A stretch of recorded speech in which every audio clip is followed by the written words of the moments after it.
Hello, everyone, and welcome to today's discussion about the future of philanthropy in Europe. I'm Charles Keegan, the executive editor of Alliance magazine and moderator of today's event, the latest instalment of Alliance's 25th anniversary series, exploring what the future of philanthropy holds in 6 different regions across the world. Today's event is kindly sponsored by Mercer and is being held in partnership with the European Foundation Centre in Daphne. I'm just back at my desk after the first major gathering of foundations across Europe in almost 2 years. 400 of us were in Vienna, catching up in person for the first time in a long time. Discussions about the direction of travel for philanthropy in Europe were palpable, both in formal discussion and in the margins of the conference. Are there signs, therefore, of a new paradigm for European philanthropy? Certainly there are some new faces, with Angel Font and Delphine Morales assuming the leadership of the European Foundation Centre.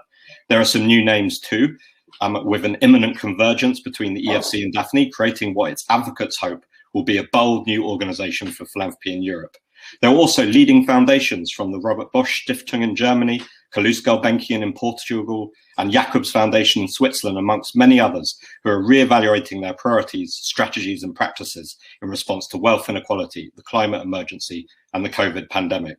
So to discuss all this, I'm delighted to be joined by a panel of several exceptional colleagues across Europe, including Delphine Morales, the CEO of the European Foundation Centre, Donika Dymowska, the Chief Knowledge Officer of the Jacobs Foundation, Anna Szynika, Vice President of TechSoup Europe, and Fran Perrin, a leading British philanthropist and the founder of the Indigo Trust. A few things before we begin. First of all, you'll see in the chat in the right-hand side of your screen, please do say hello to us and to one another in your chat and post your questions there. There'll be, hopefully, if I do my job well, plenty of time for discussion during this webinar. You can also join the conversation on Twitter at Alliance Mag and using the hashtag Philanthropy Europe. And I should also say that everyone here today is invited to a 20% discount on becoming a subscriber or a member of Alliance. Being a member in particular puts you at the heart of global philanthropy and provides a direct line into the editorial conversation. You can sign up and get involved at alliancemagazine.org/subscribe or /memberships. But now I'd just like to hand over to Delphine Morales. Thanks, Delphine. If you can just put your picture on the screen. Thanks to you and everyone at the European Foundation Centre in Daphne for not just your partnership today, but your long-standing engagement with Alliance magazine. Over to you, Delphine. Thank you so much, Charles. Really a pleasure to be here, and thank you for inviting us to partner with you together with Daphne in the organization of this exciting event. So as you mentioned, Charles, we've just come back, 400 of us, from the first EFC conference in 2 years, a first opportunity really to reconnect as the world has taken stock of the consequences of the pandemic and as philanthropy is really thinking forward about what its role looks like for the future. And our conference was therefore entitled From Crisis to Opportunity, and really wanted to look at how philanthropy can contribute to achieving sustainable change. And we did that by focusing very much on 4 key themes that we know are among the ones that keep philanthropists awake at night. And they included the urgency of climate change, issues related to society and the impact of the pandemic on society, increased inequality, the problems related to a democracy that requires us to collectively think of strengthening it, and the role of philanthropy in all of that. And together with the panelists and with the colleagues that attended the conference, we were challenged and inspired to think about the unique role that philanthropy has, the unique role it plays in being bold, in being creative, in thinking longer term, and the urgency of the solutions for addressing problems related to democracy, society and climate. And with that, we very much talked about the intersectionality of problems, the need for us to use a climate lens whenever we work, whatever we do, to really be able to contribute to turning the tide in that conversation. The importance and opportunity that come with new collaborations. That is also something that we have seen in the context of the pandemic, when European foundations very much started to increase their collaborations, not only among themselves, but also within their organizations, as well as with their grantees, and the need for us to think long and hard about how we can continue that going forward. Conversations around the legitimacy of philanthropy, the need for us to really be very closely engaged in discussing diversity, discussing inclusion, and making diversity, inclusion, and equity a reality within our organizations to be able to respond to the needs of those that we serve. So very happy to be here with you today. I'm sure that the conversations we'll have with the panelists will help us build on what we've learned from the colleagues in Vienna. I'm delighted to have been having the opportunity to reconnect, and grateful for the support that we've also had from the Erste Stiftung in bringing us all together. So thank you so much, and looking forward to the exchange today. Delphine, thank you, and thanks for those words of welcome to everyone here. As you can hear from Delphine, it was a very full agenda with lots of conversations about the direction of travel, and certainly you set out some really important aspirations. The question might be, that we're going to explore now, how far is the reality, how close is the reality to those aspirations, and how can the work of philanthropy fill that gap? So with that, I'm delighted to hand over now to Donika Dymowska. Donika is the Chief Knowledge Officer at the Jacobs Foundation, one of Europe's most thoughtful philanthropies, really trying to think hard about best practice in philanthropy. And really, Donika, that's part of your role, isn't it, as Chief Knowledge Officer, to really think hard about how to use resources most effectively. So it'd be great if you were able to comment a bit about that, but also maybe to give people listening here just a sense of how philanthropy is developing in Switzerland, which is where you're based. Over to you. Thanks so much, Charles, and thank you, first of all, for organizing this panel, which is very exciting, and we're really, really thrilled to be contributing to this important topic today. Maybe before going into the answer to your question, an introduction to the Jacobs Foundation. We're a Swiss-based foundation working both domestically and globally in the area of learning and education, investing in the future of young people so that they can realize their full potential and thrive together. In terms of your question in philanthropy in Switzerland, we really couldn't talk about this without mentioning the response of philanthropy to COVID over the past year and a half, 2 years now, which I think has really shaped where philanthropy here is currently and where the Jacobs Foundation is as well in terms of its strategy. So the COVID crisis really brought up some of the probably the same issues that other philanthropy is facing in other countries and regions, and many philanthropic actors here in Switzerland really found themselves asking the question of what is our role, if any, in alleviating the crisis and stepping up? And how do we continue to support existing partners and grantees, given some of the challenges that the foundations themselves were facing? So it really brought to the surface many key questions around the role of philanthropy should play here in Switzerland and beyond, in addressing pressing societal challenges. And perhaps as it kind of unfolded in other countries as well, some of the responses here were around, should the state be the one to step up, or should philanthropy really be the one to fill the gap? And perhaps in the initial responses to that question, the answer was, well, perhaps the state will provide. And that, we're pleased to say, has actually evolved over the course of the crisis. And now many more public players in Switzerland, I think, are really stepping up and addressing what is now shaping up to be a much bigger need than we originally anticipated. And our foundation felt really strongly that foundations should really lean into the fact that they're creative and flexible, and they actually have the ability to deploy some really interesting new instruments. For example, we were inspired by some of the new practices of US foundations, like the Ford Foundation, of actually issuing debt to finance their COVID response and beyond.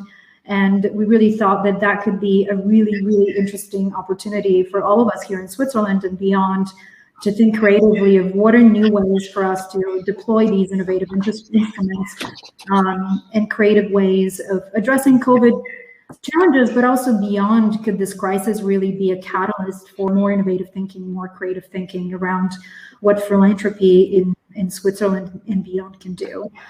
So our response actually to that was, in 2020, we drew on our own reserves and doubled the amount of support compared to the previous year, to 2019.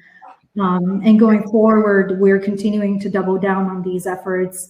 And as I said before, we're really encouraged about the fact that this crisis is actually propelling us as philanthropic players here in Switzerland to be bold and to be more creative about the opportunities for collaboration and ways in which we can create new instruments and mechanisms to address societal challenges. So that hopefully gets at some of the questions around where we currently are and what's getting us excited. Thank you, Donica. And just stay with me for a moment. I mean, it's remarkable to hear about your doubling of your support in 2020, the level of spending in response to the pandemic, and your look at what foundations are doing in other parts of the world, such as Ford Foundation, use of debt for their endowment in the US. But just talking about funding practice and two barriers that are sometimes identified to improving the practice of funding. One is about the knowledge infrastructure around philanthropy in Europe. And the other is a question around failing, which you and I have talked about a bit in recent weeks, of whether foundations are always open and willing to share their failures. And perhaps if they were to, it would help them succeed more too. So just wondered if you can comment just briefly on both of those issues of funding practice, please. Of course, and you know that these are issues very close to my heart that we discuss very frequently. And maybe two reflections on that front, on the barriers first. I think one of the key challenges that I see within our own foundation and within philanthropy more broadly is this challenge of probably being not as intentional around how we understand our own impact. And I say that in the sense that few of us are really dedicating time and resources to intentional learning and pivoting and are open about failing. So this also gets to your question around failing. And this is, I think, mostly due to the fact that many of the challenges we're working on are very complex challenges and the impact is very hard to measure. But to that end, I think a critical piece to the knowledge infrastructure that is missing is a stronger alignment among foundations and philanthropy more generally around a shared learning agenda. And on that front, it seems to me that many of us are attempting to answer this question of impact in very bespoke individual ways. And there's very obvious reasons for why that is important. But at the same time, given the amount of challenges that we face, I think there are many untapped opportunities to create joint learning and knowledge around what measures should we be using? How do we really know what success looks like? And these are bigger questions than any one foundation can answer on its own. So I think there's a great opportunity to build the knowledge across the field for specific to not only what does impact look like, but then how do we assess impact? What does systems change impact mean? All of these big existential questions. And then the second point is also around, I think we have limited research specific to creating a more nuanced understanding of the different types of philanthropy. I know there are many parallel conversations going on, spurred in part by individuals like Mackenzie Scott and her, you could say, more unorthodox way of doing philanthropy. But we feel, at least at our foundation, that maybe there's a need for a more nuanced conversation of what is fit for purpose. There are debates around trust-based philanthropy, strategic philanthropy, and many other kinds of philanthropy. But I don't believe that we'll have enough of a strong knowledge base based on the evidence and research evidence specifically of what is fit for purpose and what kinds of challenges are, or what kind of instruments and ways of doing philanthropy are fit for the specific challenges that we're trying to address. So there's a need to build more evidence and knowledge on that front. And then finally, very quickly to your question on failings, I do feel that there's a bit of fear and stigma in our sector, maybe because we feel that the challenges we're trying to address are so overwhelming. So acknowledging failure feels also very overwhelming. And I do think that maybe here we can adopt a bit more of a failing fast mindset, which is a lot more prominent in the corporate world, and really learn from that world a bit more. And we're excited by the fact that there are now really interesting methodologies that enable us to use more developmental ways of failing fast and embracing that mindset as much as we can. Thank you, Donica. That was great. And you can see the outlines of a new agenda around evidence-based philanthropy potentially emerging, maybe something for Delphine to pick up in her closing remarks at the end. But thank you for that. Now I'd just like to call upon Anna Szynicka from TechSoup Europe, one of the organisations, in fact, that has received funding from Mackenzie Scott, and the unorthodox funding that Donica was just referring to. Not just one, but I think 2 grants of $16 million to TechSoup and its kind of subsidiary non-profit source, some of which surely will find its way to the European data and philanthropy infrastructures. But warm welcome to you, Anna. Your TechSoup Europe is based out of Poland, and it was important to us that we really provided and presented a cross-section of what's happening in philanthropy. So perhaps we could just start by just reflecting on the fact that when Alliance was born 25 years ago, Poland and Polish philanthropy was in a completely different place to what it is today. So maybe if you've got some reflections to share about how philanthropy, civil society in Poland has developed, and then we can talk maybe a bit more about technology and philanthropy infrastructure. Over to you. Sure. Thank you so much, Charles, for this nice introduction, and hello everyone. It's a pleasure to be here. 25 years, yeah, that's a long time, and that was actually when I started my NGO career back then, just when the whole sector was developing. I feel that there was a very rapid growth at the very beginning. So philanthropy was really flourishing in Poland, both when it comes to corporate philanthropy, but also individual giving. But since 10 years, we observe actually some sort of a stop, as if philanthropy was a bit on brakes. So it is in terms of individual giving, also business involvement, but we also see a lot of foreign philanthropists leaving Poland, since we are a democratic country with strong institutions. But reality of the situation, unfortunately, is a little bit different, because as you probably know, situation in Poland has changed rapidly, and now it's very hard to talk about philanthropy without looking into political context. So what I would like to flag in terms of the future and the thinking is that while yes, we are part of the European Union and we are democratic countries, then we observe that that institutionally we are in the weak spot, in the weak space. And here I mean mainly the rule of law, but also some practices that are marginalizing movements and more progressive civil society activity. So the support mainly in Poland now is focused on more traditional NGOs, while LGBTQ movements, women rights movements, right now rule of law movement, or organizations that are helping at this point today, 24 hours at the border with Belarus, supporting migrants, where humanitarian aid is not being allowed to help people which are freezing in the forest. So I feel that the landscape has really rapidly changed when it comes to civil society, but at the same time, philanthropy is not catching up with the trend. So what we observe at this point is that there is a huge need for support from international community and international philanthropy for those progressive movements. But at the same time, there is a huge question around democracy. Did foreign philanthropists withdraw too early? Because reality is that democracy is very fresh in Poland. It's been really since '89. Before that, we had just a very short period between war, between First and Second War. So the traditions are quite maybe a pause now to allow maybe you, Charles, to ask more questions. Thank you, Anna. That's really helpful. Just to give that perspective on how new the democratic structures are and how much pressure they're now under.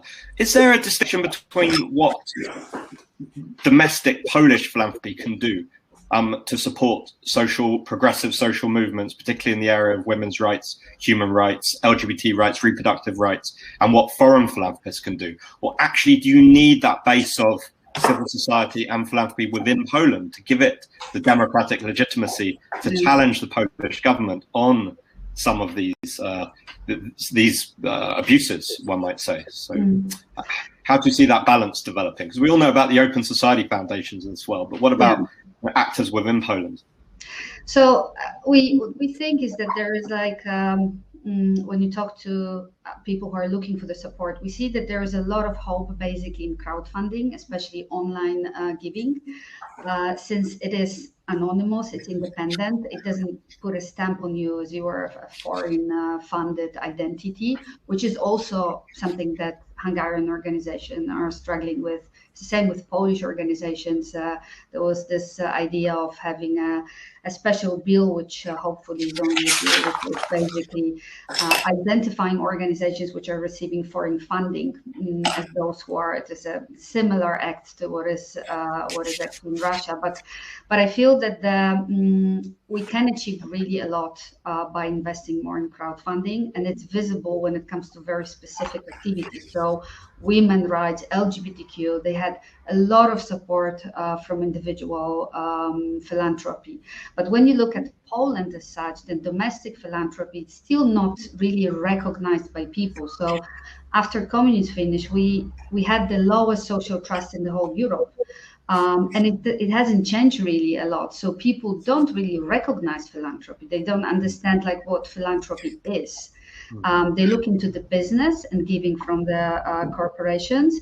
But there is like this, I would say, lack of awareness among society what this phenomena is. And when it comes to foreign or domestic, my sense is that foreign philanthropy can really create a shield for those more progressive organizations and support them. It's not only about basically providing money or grants, but it's also for recognition at the international level and support and commitment to basically those progressive movements. And giving you an example, like coming back to the refugee situation, which is really heartbreaking because it's estimated there's a 5,000 people between those borders without any help.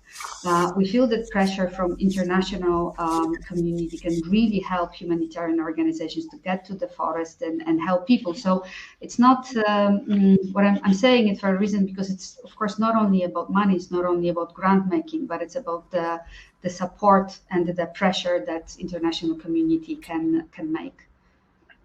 And thank you for that. And just zooming out more broadly, do you feel that European philanthropy is still too Western Europe centric? One interesting finding from the EFC Climate Works Hours Late report on climate funding highlights the unequal distribution of climate funds across Europe. 96.5% of grant money directed to Western Europe and just 3.5% to Eastern Europe. And that's in the climate context. But presumably that will have to be rebalanced over time. Is that something you'd want your counterparts elsewhere in Europe to bear in mind? Yes, of course, I think so. But I believe that there is also a lot of philanthropy and a lot of practices developed in Eastern Europe, that those borders are like, they are not so strong as they used to be. So of course, when you look at the landscape of funding, which is more, I would say, the quick funding, the quick response, it's much better mobilized in the west of Europe than in the east of Europe. But part of the EFC is a Grantmaker East Forum. And we did a survey amongst members of this body. And it was clear that what foundations in Central and Eastern Europe are saying is that it has changed a lot, that they don't feel that they are different from the Western foundations, that those borders are not that visible. So I'm not sure what you're referring to in terms of the climate funding, but the sense is that it is different, that those foundations should sit at the same table, and that there is the distribution is, I would say, equal. But I think it's very dependent on the country and on the political context, because it's very different in Poland. It will be very different in Russia, of course. So I think that the biggest issue is that there is a group of civil society organizations which are not supported by people, which is not supported by the government, where the European funding are frozen, like it happened for organizations working in refugees in Poland. So there is a very little opportunities for them, and here the Western philanthropy can really support and bring help. Thank you, Anna. It's great to hear your perspective on all those points. Before we go to Fran Perrin, our last panelist, I'm just going to draw your attention to a poll question, just to get your sense on where you think that priorities should lie in Europe. So if you click on the polls button on the right-hand side of your screen, you'll see a question. What is the most pressing issue for European philanthropy? Now, I appreciate they're not mutually exclusive, but try to choose in the top of your mind what you think is the most important priority. Is it addressing the climate emergency, changing the way foundations invest their assets, tackling wealth inequality, lobbying to facilitate cross-border giving, making philanthropy more diverse and transparent, developing the European philanthropy infrastructure, promoting household giving as a solution to social issues, or another priority? So feel free just to cast your votes, and I'll try and read out the results in a moment.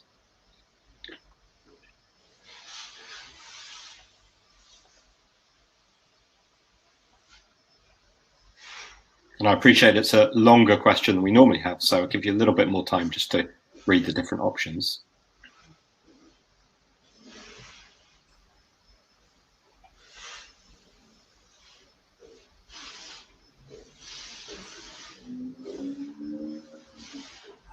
Just while you're voting, just wanted to say apologies for some of the background noise that you might have had. We're doing our best to deal with that, and hopefully you can all hear us well now. So the results, just the top of the mind results from you all here, making philanthropy more diverse and transparent. 28% of you have said that is the most pressing issue. 22% have said addressing the climate emergency. 19% tackling wealth inequality. 10% changing the way foundations invest their assets, which of course does have implications for the climate emergency too. Developing the European philanthropy infrastructure at 8%.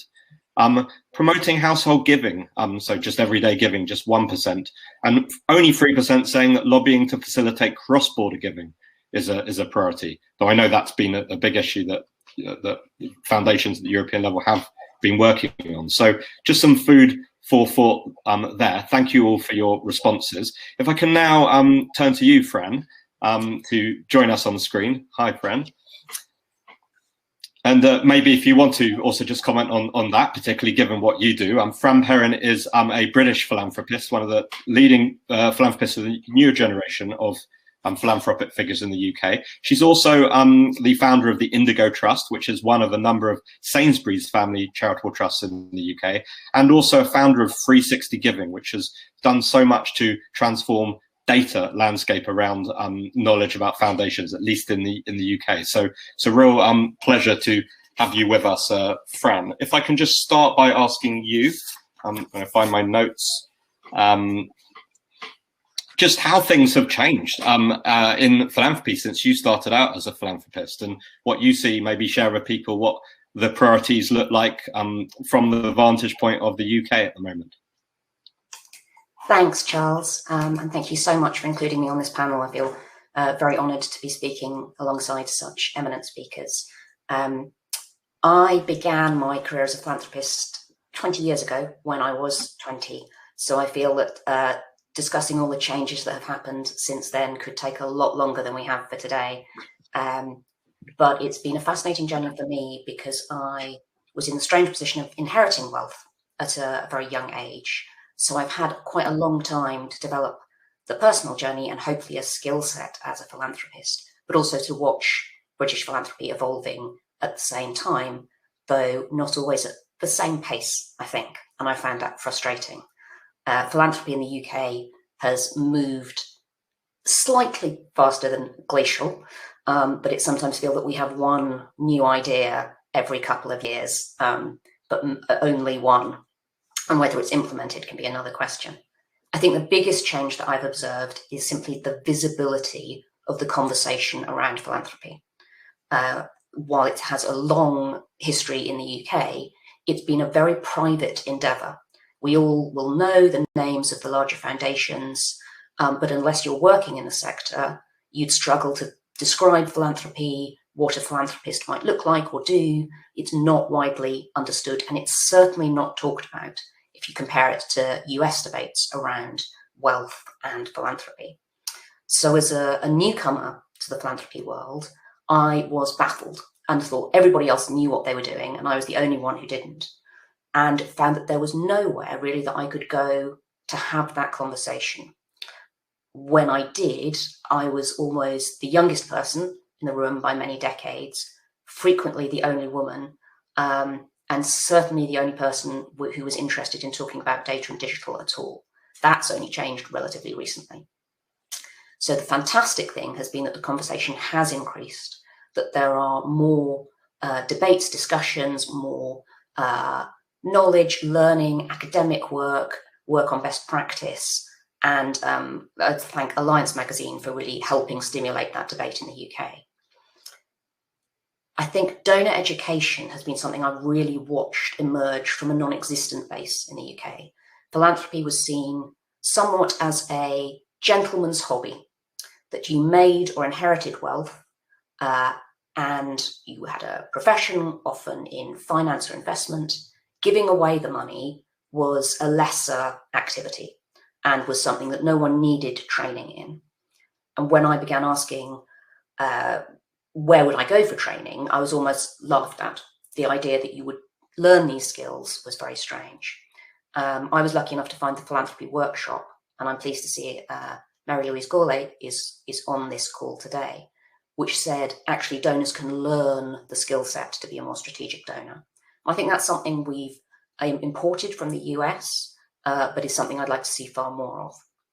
I'd also like to reference New Philanthropy Capital, a sort of think tank for the philanthropy sector in the UK, who have for the last 10 years talked about inspiring impact and really pushed the agenda of evidence-based measuring impact. Does it work? Are we making a difference? Contrary to that visibility of the conversation has been a growth in donor-advised funds and delegated authority. Now, you can argue the merits of donor-advised funds either way, but they don't increase transparency. And that's something I'm absolutely passionate about. At the same time, we've had progress on considering impact, but we're now entering a phase where people are talking about participatory grant making and lived experience, which are often much harder to measure or to capture in data. So for the next 5 or 10 years, I think that will be something that's really interesting to watch. Can we combine grassroots decision making with actually understanding the evidence base for what we're doing? Data is a passion of mine. I worked as a civil servant on technology policy, and it led me to set up something called 360 Giving, which was driven by the belief that we must be able to talk about what we're doing better.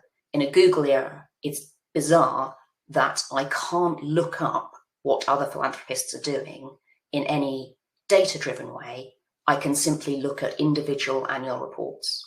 So 360 Giving was a data standard developed in the UK, and in the last 6 years, we've got to 196 foundations sharing £108 billion worth of grants data in a common standard, which means that you can search it through a search engine we built called GrantNav.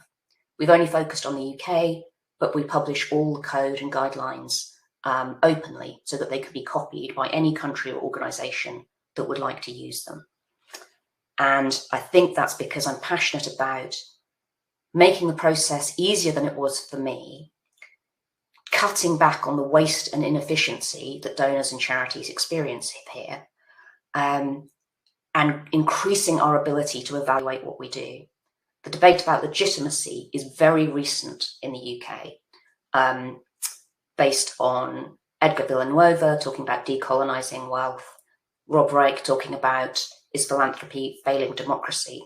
And these are questions we have to ask, and I think will be asked more and more loudly in the years to come around gender, ethnicity, and the lack of diversity in the sector.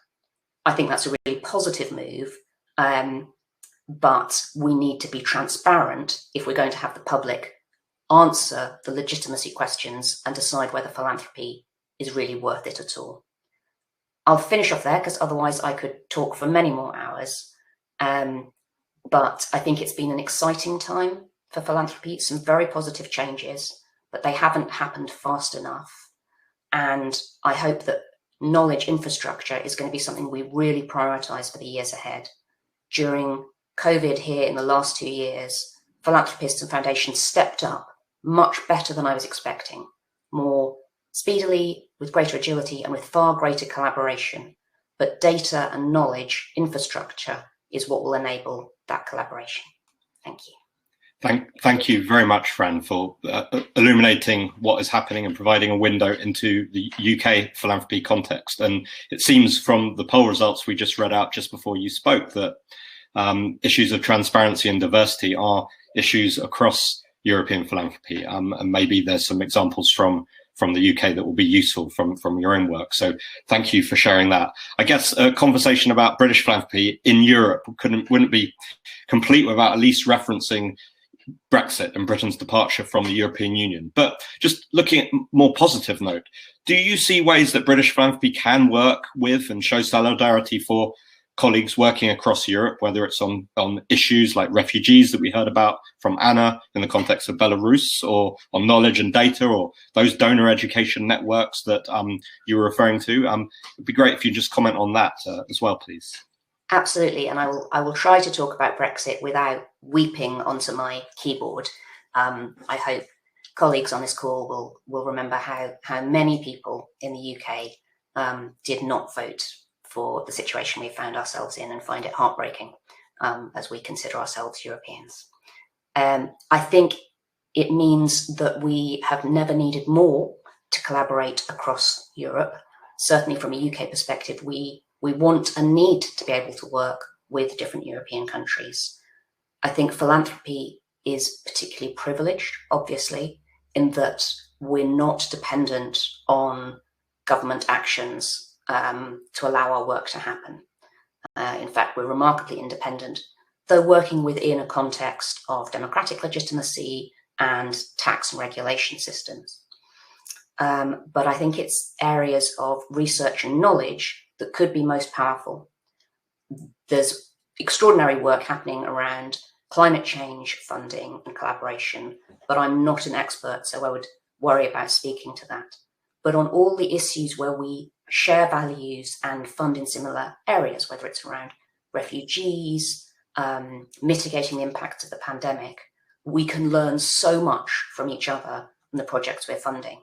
But it would be grossly inefficient if we only did that through academic research that lags several years behind what's happening, or an old-fashioned coming together every couple of years and trying to learn from each other. That's crucial, but we need real-time data if those are going to be meaningful conversations. So I would love to see us sharing more tools that give us knowledge about what we're doing, so that actually we can then have an added value conversation which says, you tried this here, did it work? Would it work here?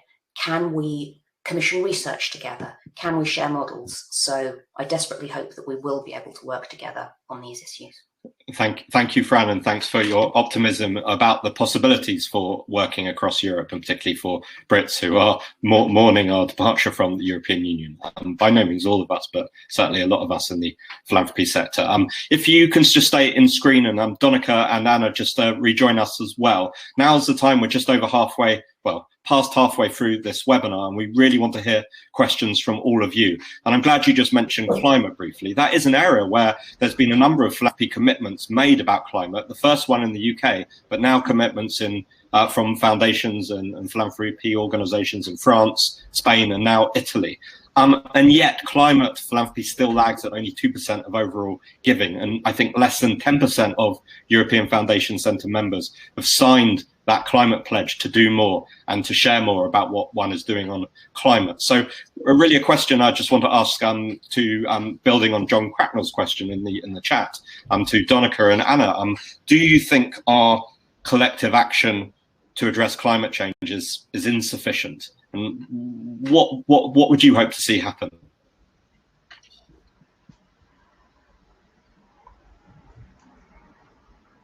Donica, you go ahead first, and then Anna. I'm trying to figure out who to go first.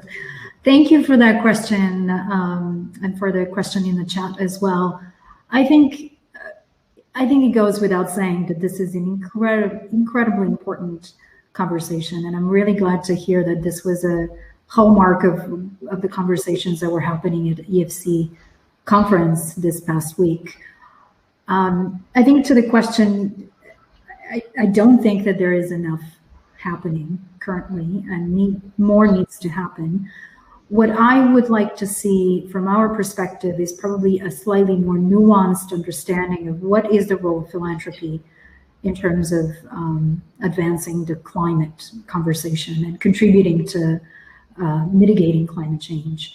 And that means looking at all of the activities of foundations, not only how foundations' money are invested. That's a critical part to this whole thing. I think there's a lot out there that speaks to only what foundations are doing with their grant making and does not look sufficiently of how they're actually investing their endowments and managing their money more broadly.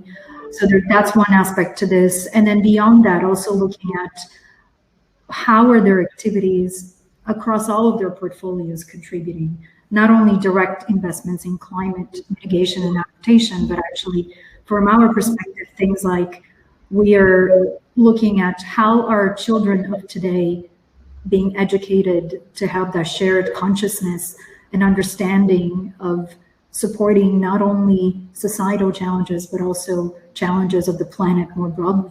What is the generation of the future going to believe in and invest their time in? And I think these are fundamental questions that go beyond individual investments. They're really about how is the collection of everything that we do going in that general direction. So I'd like to see more of a holistic view, in addition to, of course, pledges and things like that that are very, very important as well. Thank you. Anna, would you like to comment?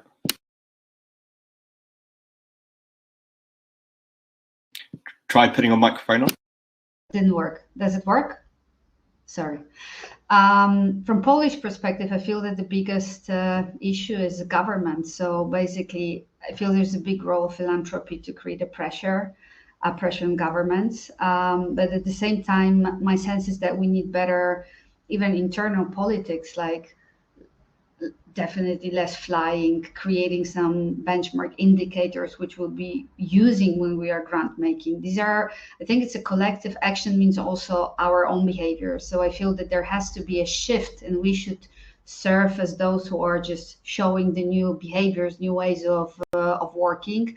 From our global perspective, when you look at technology, we don't see really much a huge change in giving, in thinking, and I suppose it's coming, but it's very slow. And I feel that the biggest challenge is that we don't have time.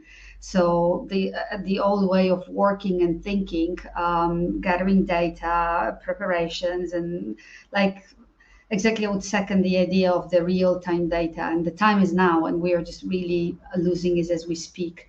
So for me, like digitalization of even operational issues is crucial at this point, like crowdfunding. But yeah, the pressure on the governments and creating policies and really making it faster is crucial at this point. Thank you. And at the European Foundation Centre's opening plenary in Vienna earlier this week, the new CEO of the Lego Foundation, a Danish foundation, caused a bit of a stir when she said that European philanthropy is facing a crisis of legitimacy due to its lack of diversity.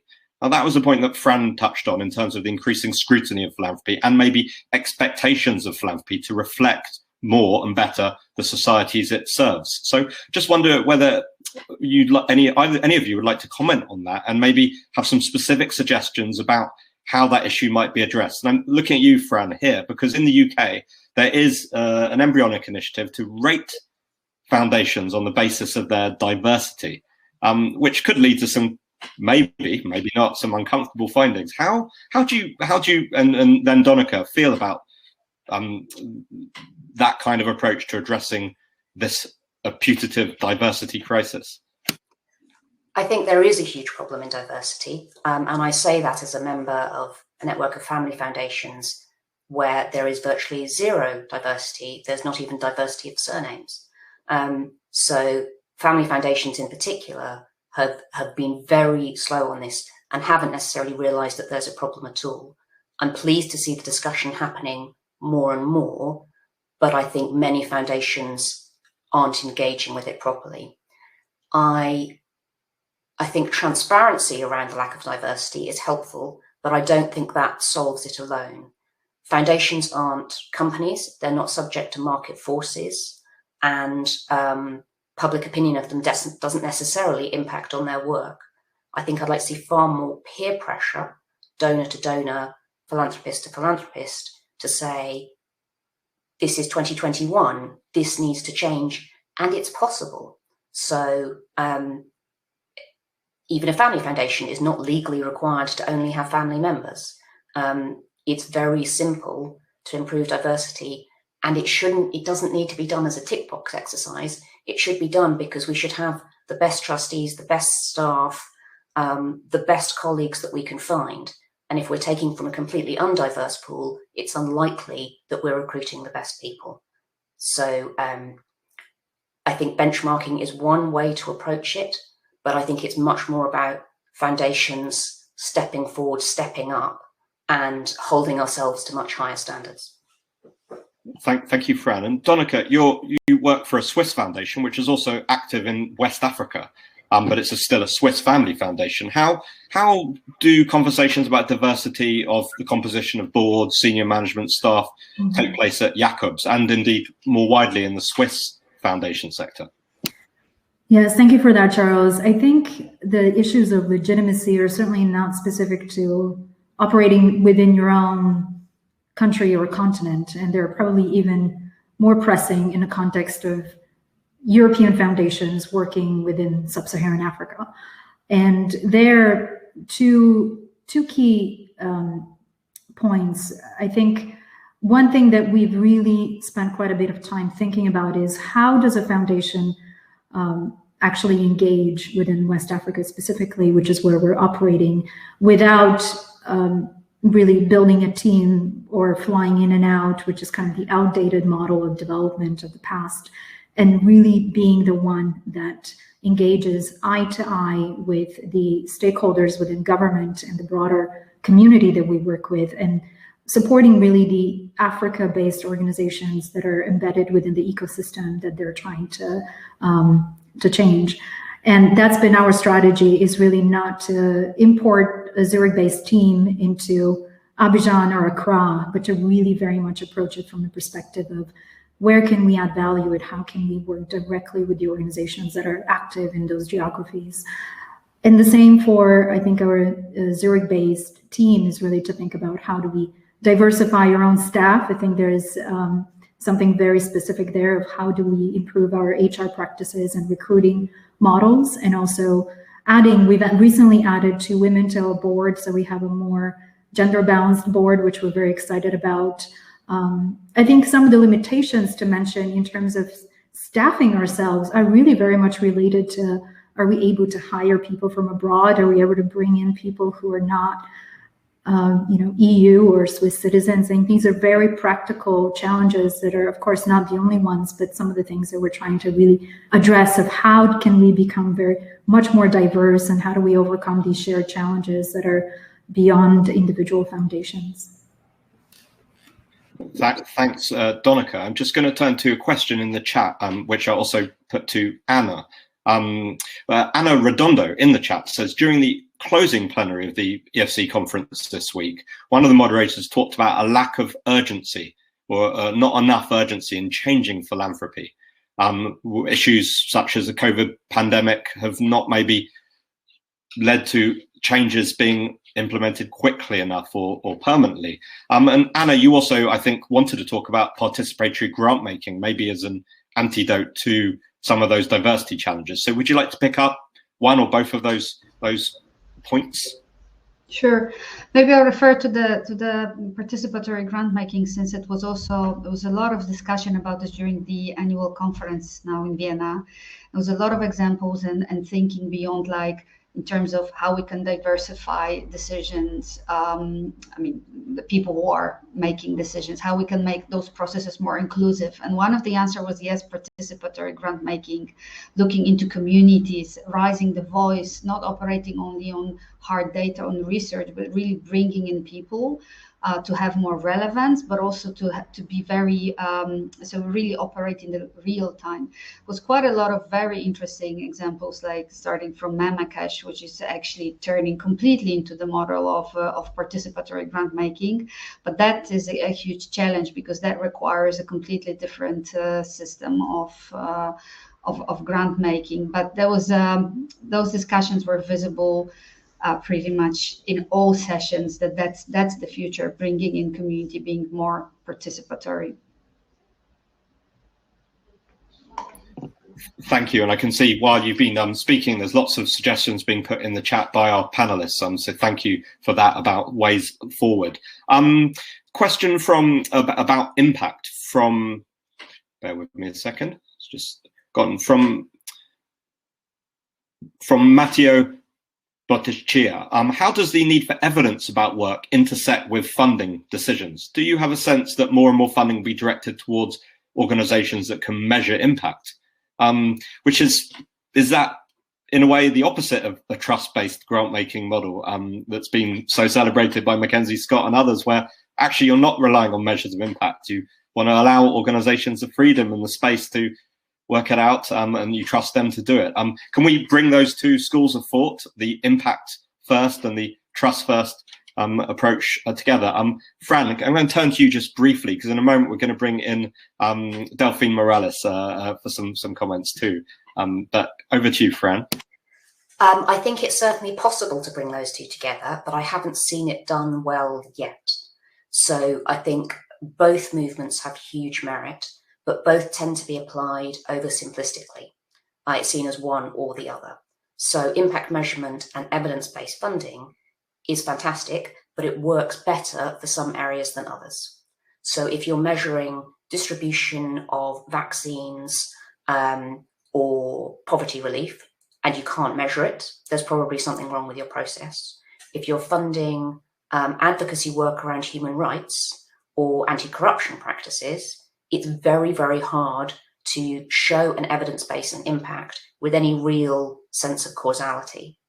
And so different sides are frustrated with each other because they say, well, it's not appropriate to what we're funding. Participatory grant making, however, should also be something where we can measure the impact, but just not with the tools we're used to. So it becomes, actually, are we measuring qualitative feedback from communities about how well they feel the project served them? Can we say that we have a trust-based relationship, but let charities and communities set the quantitative measures that they want to see change on? There's no reason these can't be intertwined, but the debates have happened in two very different silos, and I haven't seen enough work done to bring them together yet. Donna, could you want to comment on that? Or I have another question for you about international development, if not. Just to quickly say, I think that that's very much my view as well. I think that there is maybe in reference to my previous comments, there is really very much a need to better understand what kind of forms of philanthropy are appropriate to the kinds of challenges that we're trying to address, and what kinds of methods and tools for measuring impact should be used. So I think that's very much a conversation that needs to happen to break down those silos of different communities of funders talking to each other mostly, but really bringing it together. And I think that there's scope for intermediaries in this space to really make sure that we're not talking past each other, but we're productively moving forward, because all of these things are nuanced. None of them are black and white. Well, thank you. And talking of intermediaries, the European Foundation Centre and Daphne, who have done so much in the European philanthropy landscape, are coming together. They're converging to create and build a new organization for philanthropy in Europe, to hopefully take forward some of that learning agenda. So if I could just bring in Delphine Morales back. You've been hopefully listening over a drink, a cup of tea or something to this conversation. Lots of chat about the conference that we've just had. What are your thoughts listening to some of this, Delphine? Thank you so much, Charles and Donika and Fran. This has been such a rich discussion. I've been typing away while saying hello to my children, who I haven't seen in a couple of days, but still really being inspired by all of the thoughts that you shared. And maybe a couple of things that came to mind when I listened to you, also connecting back to the conversations that we've had with some of you in Vienna. I think, Donika, I really liked your point on the need to be bold, creative, and develop collaborations, and the importance of building knowledge and allowing space for failure and for learning from failure. And that was actually something that came out very strongly also from the conference. Boris Marta, the CEO of the Erste Stiftung, in closing the conference, said something along the lines of, we have a privilege, and that privilege is a responsibility. And with that responsibility, we need to allow ourselves to risk and fail and learn from it. And we need to do that quickly with our teams and with our people, because it is really crucial in terms of the work that we do. Anna, I very much liked how you spoke also of how progressive movements, I was interested in listening to how you spoke about how progressive movements are less supported in your part of Europe, and the need to really urgently also contribute to sustaining democracies. And that reminded me also to one of the closing points that we had from Lakshmi Sundaram at the conference, Lakshmi from Open Society, who said something along the lines of her understanding that a lot of foundations say that they are not political, but that they are actually political actors, and they need to own that. They need to own that they have a certain power, and that power needs to be used in a certain way, among others, to booster democracy and to start change, which she very much highlighted was absolutely needed in the current context. And Fran, I also very much liked how you referred actually to the fact, or challenged us with the fact that you see us, if you see philanthropy having new ideas only once every few years.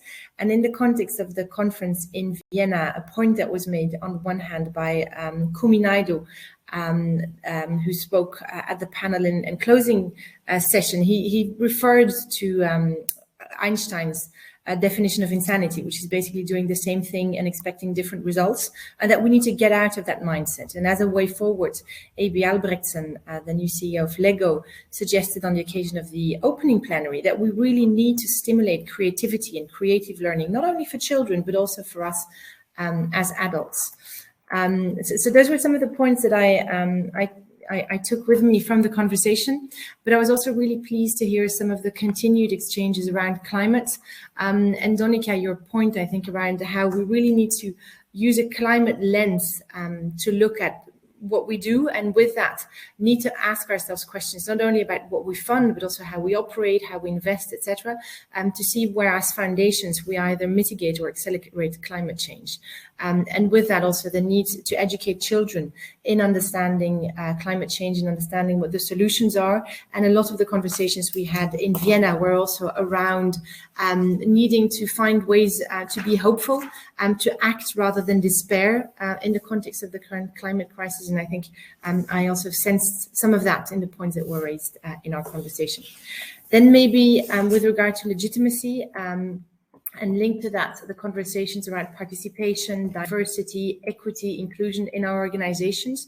But that also referred in my mind a little bit to some of the exchanges we had in Vienna, where we also talked about how philanthropy, rather than inviting others to join our tables, we also need to have conversations in the other sense and make sure that we are given the opportunity apologies for the background noise, to join those tables where conversations are actually already taking place, where people have ideas, people have creative ways of solving the challenges that they see in their community, and how we can also be part of that and support them.